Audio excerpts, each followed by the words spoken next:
بسم اللہ الرحمن الرحیم۔ ایران ایک ایسا خطہ جس کی شناخت صرف ایک جغرافیائی سرزمین سے نہیں بلکہ ایک روحانی اور تاریخی عظمت سے جڑی ہوئی ہے۔ یہ وہی علاقہ ہے جس کے بارے میں اہل بیت علیہ السلام کے فرامین ایک خاص اہمیت رکھتے ہیں۔ جب دنیا کے بہت سے علاقے جاہلیت کے اندھیروں میں ڈوبے ہوئے تھے، تب بھی ایران اور خراسان کے کچھ قبیلے علم اور حق کے متلاشی تھے۔ رسول اللہ صلی اللہ علیہ وآلہ وسلم نے فرمایا، اگر علم آسمان کے بلند ترین ستارے پر بھی موجود ہو تو بھی اہل فارس میں سے کچھ لوگ اس علم کو پا لیں گے۔ یہ کوئی معمولی بات نہیں بلکہ ایرانی قوم کے باطنی کمالات اور ان کی طلب ہدایت کا کھلا اعلان ہے۔ نیز امام جعفر صادق علیہ السلام نے فرمایا، جو لوگ اسلام کو شوق اور رغبت سے قبول کرتے ہیں وہ ان لوگوں سے بہتر ہیں جو ڈر اور مجبوری میں اسلام قبول کرتے ہیں، اور جان لو کہ اہل فارس اسی رغبت سے اسلام میں داخل ہوئے۔ ناظرین، دنیا ایک بار پھر دہکتے ہوئے شعلے کے دہانے پر کھڑی ہے۔ 13 جون 2025 کو ایران اور اسرائیل کے درمیان شروع ہونے والی جنگ نے نہ صرف ایک خطے کو بلکہ پوری دنیا کے امن کو خطرے میں ڈال دیا ہے۔ بظاہر یہ ایک محدود جنگ ہے، لیکن اس کے اثرات سمندر کی گہرائی میں پھینکے گئے پتھر کی مانند ہیں، جس کی لہریں ہر سمت کو ہلا دیں گی۔ ناظرین، ایران اور اسرائیل کی کشیدگی اب محض الفاظ یا دھمکیوں تک محدود نہیں رہی بلکہ عملی جنگی اقدامات میں بدل چکی ہے۔ حالیہ دنوں میں ایران نے اسرائیلی وزیر اعظم کی ذاتی رہائش گاہ پر میزائلی حملے کر کے پوری دنیا کو جھنجھوڑ دیا۔ اگرچہ یہ حملہ صرف ایک وارننگ سمجھا گیا، مگر اس کے بعد سیاسی اور عسکری پیغام بہت گہرے تھے۔ اسرائیلی وزیر اعظم نے عوامی حمایت حاصل کرنے اور اندرونی خلفشار سے توجہ ہٹانے کے لیے ایران کو براہ راست نشانہ بنانے کا فیصلہ کیا۔ اسرائیلی میڈیا اور انٹیلیجنس ادارے اب کھل کر یہ تجویز دے رہے ہیں کہ ایران کی اعلیٰ قیادت، خصوصاً سپریم لیڈر آیت اللہ علی خامنائی کو ختم کر دینا چاہیے تاکہ ایران کا سر کاٹ کر پورے نظام کو گرا دیا جائے۔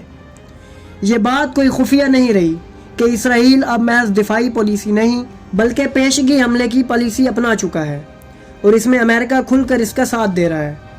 امریکی حکومت نے باقاعدہ طور پر ایران کو 2 آپشن دیے ہیں، یا تو وہ سرنڈر کرے یا اپنی نیوکلیئر پاور کو مکمل طور پر ختم کر دے۔ یہ دھمکی کسی چھوٹے ملک کو نہیں، ایک خود مختار اور طاقتور نظریاتی ریاست کو دی جا رہی ہے۔ امریکہ نے شروع میں اس جنگ سے خود کو الگ رکھا۔ بین الاقوامی میڈیا اور اقوام متحدہ کے پلیٹ فارمز پر وہ غیر جانبداری کا اثر دیتا رہا، مگر جیسے ہی اسرائیل کو دباؤ کا سامنا ہوا، امریکی فوری طور پر اس کے شانہ بشانہ آ کھڑے ہوئے۔ گویا خاموشی صرف ایک سیاسی چال تھی۔ حقیقت میں جنگ کا دوسرا فریق وہی تھا جس نے ہمیشہ اسرائیل کو تحفظ فراہم کیا۔ یہ پل پل بدلتی ہوئی سیاسی چالیں ایک ایسی آگ کو جنم دے رہی ہیں جو اگر ایک بار بھڑک گئی تو صرف اسرائیل اور ایران کو نہیں، دنیا کے ہر کونے کو اپنی لپیٹ میں لے لے گی۔ ناظرین، ایٹمی خطرہ اب محض تصوراتی نہیں رہا۔ اگر کسی ایک ملک نے بھی ایٹمی ہتھیار استعمال کر لیا تو یہ صرف ایک حملہ نہیں ہوگا بلکہ یہ ایک ایسا سلسلہ شروع ہو جائے گا جو کبھی نہیں رکے گا۔ جوابی حملے، اتحادی قوتوں کی شمولیت اور دشمنی کا تسلسل پوری زمین کو جلا کے رکھ دے گا۔ ناظرین، یہ وہ وقت ہے کہ جب روایات پر دوبارہ نظر ڈالنے کی ضرورت ہے۔ امام جعفر صادق علیہ السلام سے روایت ہے کہ جب تم مشرق میں آگ کی لپیٹیں دیکھو تو جان لو کہ وقت قریب ہے۔ ایک اور روایت میں آیا ہے کہ خراسان سے ایک آگ اٹھے گی جو تمام ظلم کے قلعوں کو جلا دے گی۔ کیا یہ وہی خراسان ہے جو آج ایران میں واقع ہے؟ کیا وہی قیادت ہے جس کے جھنڈے امام مہدی علیہ السلام کی جانب بڑھیں گے؟ کیا یہی وہ وقت ہے جب سیاہ پرچموں کا ذکر کیا گیا تھا؟ ہم یقین سے کچھ نہیں کہہ سکتے۔ ناظرین، آج ضرورت ہے کہ ہم فقط خبروں پر نہ چلیں بلکہ حق و باطل کے پردوں کو چاک کر کے حقیقت کی طرف دیکھیں۔